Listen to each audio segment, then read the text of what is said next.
ایک بادشاہ تھا जिसकी 4 बेटियां थीं, रोज, मारिया, अलवीना और साहिरा। बादशाह अपनी 4 बेटियों से बेहद मोहब्बत करता था क्योंकि उनकी माँ बहुत साल पहले वफात पा चुकी थी। बेटियां ही उसकी जिंदगी का सहारा और खुशी थीं। मगर बादशाह के दिल में हर वक्त एक अनजाना खौफ रहता था कि कहीं कोई उसकी बेटियों या खुद उसे जहर न दे दे। इसी खौफ की वजह से उसने हुक्म दिया कि 4 शहजादियों का खाना और बादशाह का खाना 4 शहजादियां अपने हाथों से तैयार करें। 4 शहजादियां न सिर्फ नेक और समझदार थीं, बल्कि बेमिसाल खूबसूरत भी थीं। जब वो खाना बनाती, महल की एक पुरानी मुलाजिमा जो दरअसल एक जादूगरनी थी, रोज आकर उनसे ईंधन मांगती।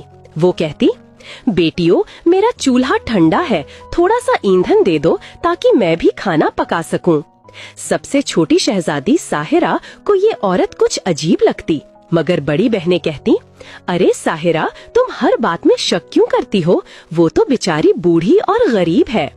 मगर उन्हें ये खबर न थी कि वो मुलाजमा जब भी ईंधन लेने आती, चुपके से थोड़ी सी राख बादशाह के खाने में मिला देती थी।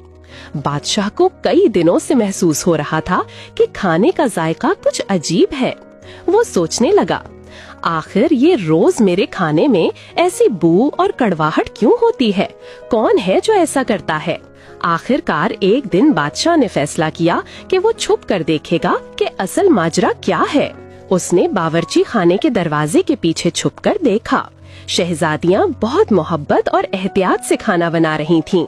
हर चीज साफ और खूबसूरती से रख रही थीं। इतने में वही पुरानी मुलाजमा आई।